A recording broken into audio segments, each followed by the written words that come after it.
there everyone, Dr. Beth Westy here, and I wanted to talk about fruit tonight. I'm taking a break in between some football games that I'm watching because it's Sunday night football, right? I know a lot of you are probably doing the same thing. Scrolling the internet for a moment while we're waiting for the next game to start. Totally. That's what everybody does. I wanted to talk about fruit and whether or not it makes you fat. I can't tell you how many women I hear this from. Oh my gosh, I haven't had a piece of fruit in 2 years. I'm just so scared it's making me fat. I haven't had a piece of fruit in 5 years. Fruit makes me fat. I can't eat fruit. And here's the reasons that they give me. There's too much extra sugar in there. My body's just storing that as fat. So I don't eat fruit at all. There are extra calories in there. I can't eat that. Again, it's extra. So my body's just storing it as fat.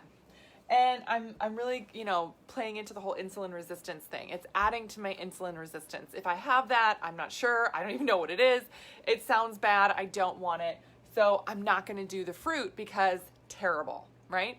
When really, when we're looking at fruit and looking at how it's, looking at our meals, right? So this is, I remember seeing something that people were like, don't eat bananas. Bananas make you fat.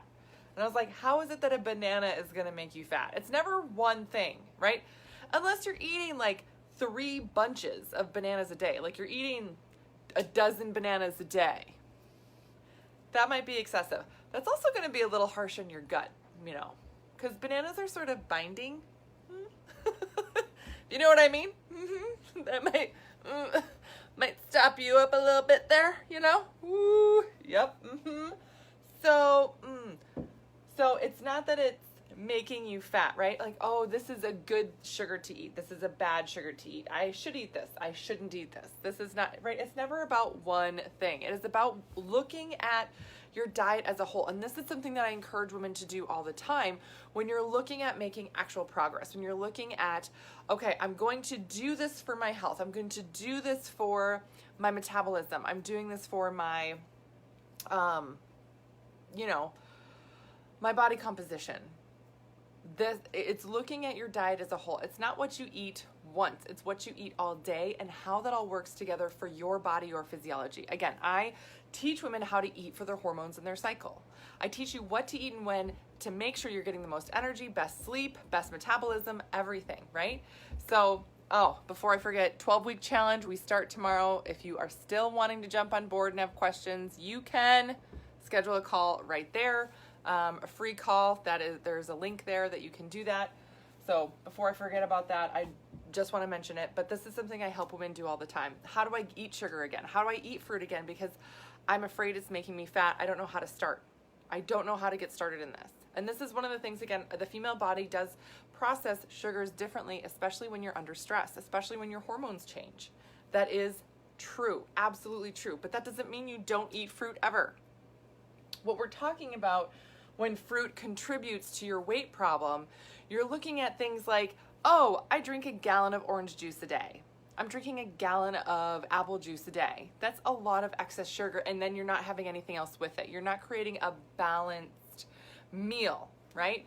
So the extra sugar, right, that you're thinking your body is storing, really how you combat this and say it's not extra, right? It's not extra sugar. I'm actually eating balanced meals. So you're having then protein, fat, and carb with that meal. So an example would be, I am having an apple with apple slices with peanut butter or almond butter or some type of nut butter, and then maybe even putting hemp seeds on it. Great. My favorite actually is to take almond butter, mix it with chocolate protein powder. Oh my God. You make this like thick kind of paste. And then I smear the paste, this chocolate peanut butter paste, so good, on apples and then sprinkle hemp seeds on it. Delicious. Super high in protein and very, very filling. And you're getting protein, fat, and carb all in one. You're getting enough to help, really make sure you're not having extra sugar. It is a part of your full, complete nutrient meal. That's boosting your metabolism. That alone boosts your metabolism. In the 12-week challenge, I take women through over 7 to 8 different metabolism boosters all in one meal plan.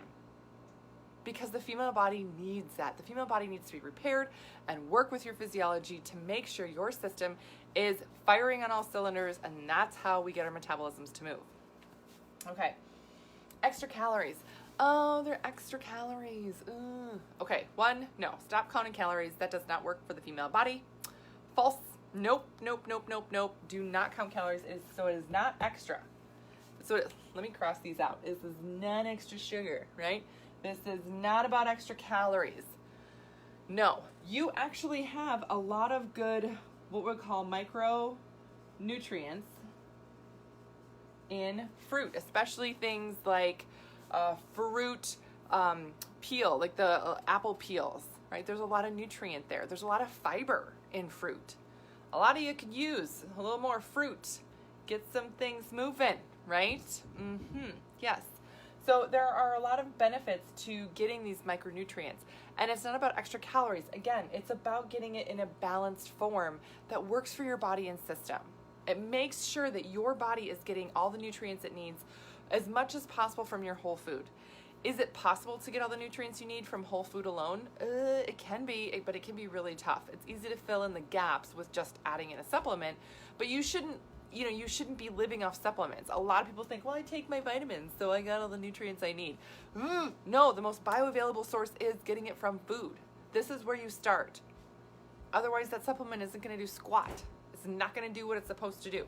Get it from your food first and get it from here. So it's not extra calories. It's calories that should be counted as a part of your dietary needs, not extra.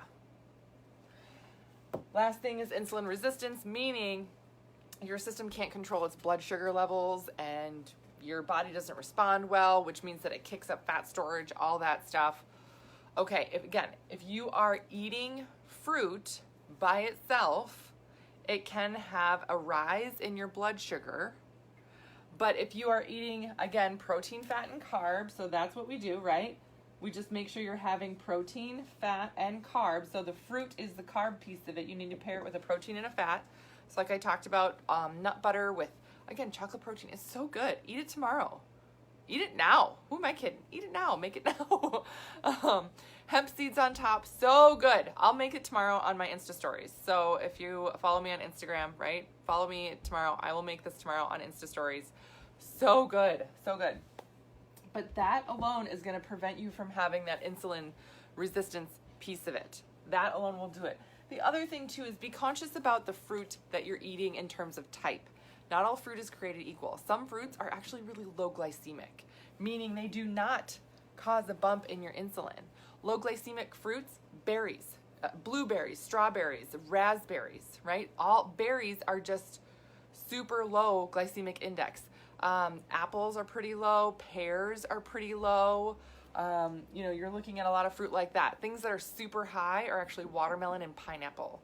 So if you're going to have watermelon and pineapple, which is fine. Again, if you are at a football party right now, tailgating, whatever, and you're having some fruit, awesome. Get some chicken wings with that. You're going to get your protein and fats in with your fruit.